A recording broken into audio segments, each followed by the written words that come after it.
Hi guys. How many of you have absolutely no idea how to make a budget? That's what I thought. You see, budgeting is quick and really easy to do, but few people know how to do it. So the first thing you want to do is just identify your costs. Fixed costs are costs which cannot change no matter how hard you try. A lot of these will be set by the state or just very basic needs. Variable fixed costs are costs which you do have a say over, but once you decide on them, you're kind of stuck with them for good. So for example, rent, insurance, depreciation on your items. Variable costs are costs which are generally dependent on income, but they change frequently and you have a lot more say in how much you spend on them. Fixed variable costs are dependent entirely on income and take off a percent of your income. These are basically income adjusters like taxes, child support, insurance, and I don't think there's any other, but I may be surprised. In case you don't know how much you make or you're thinking of switching jobs, there's also a wage calculator with some relatively fancy formulas. Basically what they're going to do is they're going to take your hours per week, multiply by the amount you make per hour, and multiply that by 13/3. And with overtime, it's a lot more confusing, so just trust me, it works. Anyway, there's no real way for me to show you how this works without actually putting in numbers. And because I'm a relatively middle-class American and I don't really care, I'm just going to put in my own numbers. In my state, the minimum you can get away with on a phone bill is $20. I don't have any work-related costs. Now, I'm not really good at math. Just kidding, I am. But let's say you're not. You can just hit equals 4. I spend $4 to get there and back. Work 24 days a week or a month. Bam, $96. It does all the calculations for you. Minimum insurance is $220 in my state. I don't have debt interest, but I am going to be paying for my school, and that's going to cost me $300 a month. For my variable fixed costs, I pay $500 of rent. I pay $50 for my phone bill, but because I already paid $20 for the basic, I can take off the $20. Non-work transportation, I spend about $150 driving around. I have minimum insurance. Again, no debt interest. Addiction costs, I don't have addiction. Club memberships, $25. Gaming memberships, $50. Depreciation on the car, my car doesn't depreciate. I don't have fridge or appliances because I'm renting. My phone costs $100 and lasts me 2 years, so $10 a month. Utilities and laundry are included.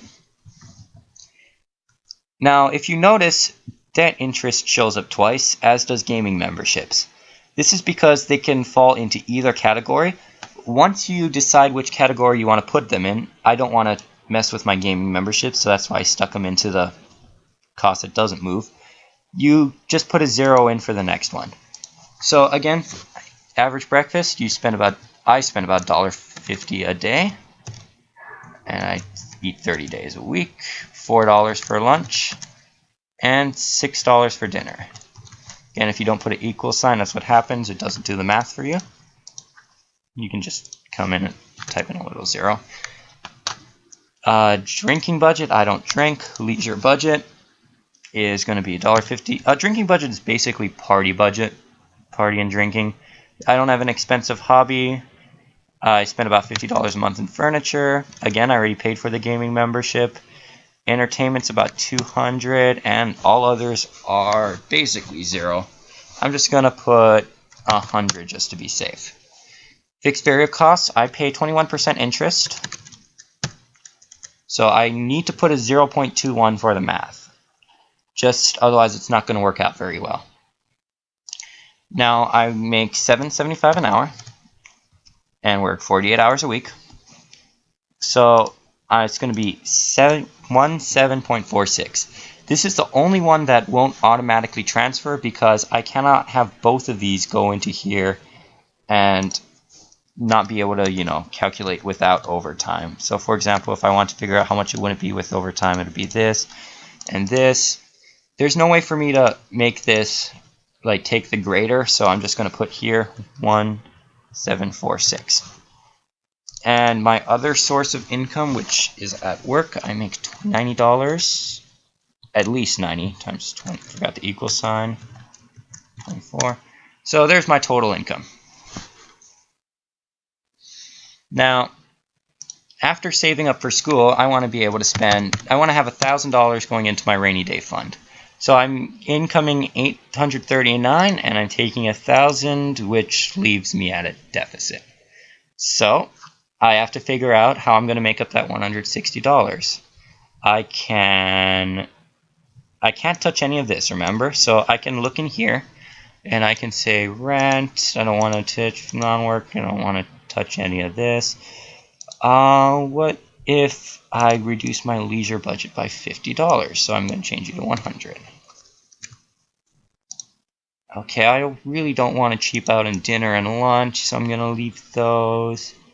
I couldn't cancel a game membership. It's not going to do much. The only thing I can really do at this point is add 4 more hours, 1947.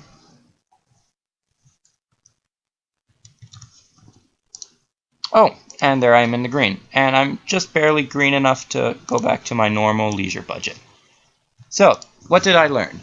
I learned that I don't have to touch any of my spending habits if I just work 4 hours more a week. That's very useful knowledge. And again, target income can be anything. This can be used to pay down debts. This can be used to add to a savings account. Basically, however much money you want to keep happy, you put here. And if you're in the red, it'll be red. If you're in the green, it'll be green. It's all very simple. Anyway, I hope this helps. And if you have any feedback, please let me know. This entire sheet will be available absolutely free. There's no way I'm making money off of this. This is just going to be in the description. You guys can use it. You are going to need Microsoft Excel, so maybe if you don't have it, go off to a school computer and just plug and chug. But what this is going to do is it's going to show you exactly what you need in order to make your life work. Anyway, thanks for your time, and I hope you have a great day. Goodbye.